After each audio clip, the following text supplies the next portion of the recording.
Hi, hello, welcome to Sudhi's Kitchen. இன்னைக்கு நம்ம பார்க்க போறது ஒரு சூப்பரான இட்லி பொடி தாங்க.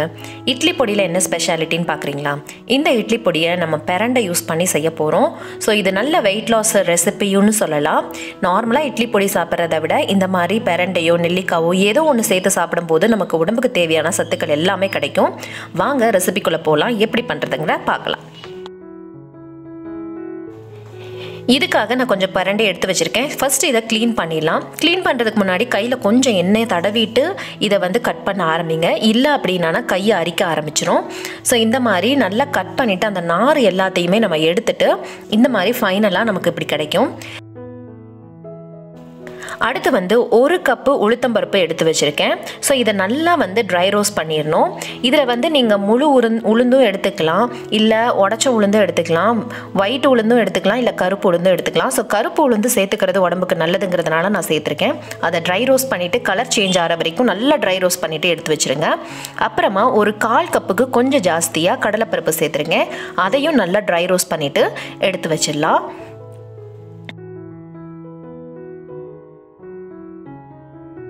ஸோ அடுத்து வரமிளகாவை நல்லா வதக்கிக்க போகிறோம்.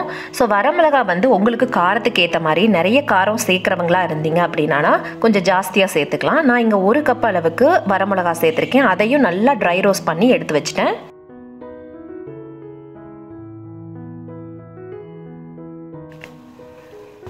அடுத்து 2 கையளவுக்கு கருவேப்பிலை நிறைய சேர்த்தா கூட ஒன்றும் பிரச்சனை இல்லைங்க, ரொம்ப நல்லது. கருவேப்பிலை சாப்பிடாத குழந்தைங்களுக்கு நீங்கள் இந்த பொடியில் போட்டு கூட கொடுக்கலாம். கருவேப்பிலையை நல்லா வறுத்ததுக்கு அப்புறமா நம்ம கட்டி பெருங்காயம் சேர்த்துக்கிறோம். ஸோ உங்ககிட்ட கட்டி பெருங்காயம் இல்லைன்னா தூள் பெருங்காயமும் சேர்த்துக்கலாம்.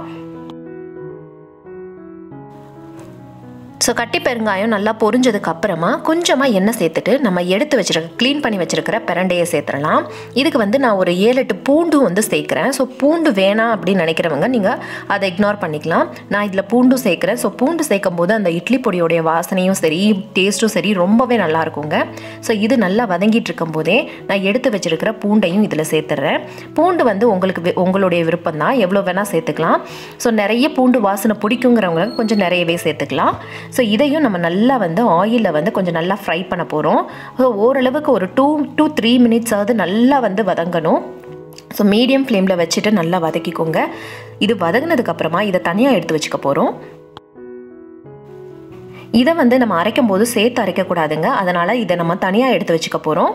இதை தனியாக எடுத்து வச்சதுக்கப்புறம் நம்மளுடைய ட்ரை இன்க்ரீடியன்ட்ஸ் இருக்குது பார்த்தீங்களா, இந்த பருப்பு அப்புறம் வரமிளகா இது எல்லாத்தையுமே நம்ம ஒன்றா போட்டு அரைச்சிட போகிறோம். இதோட கொஞ்சமாக உப்பும் சேர்த்துக்க போகிறோம்.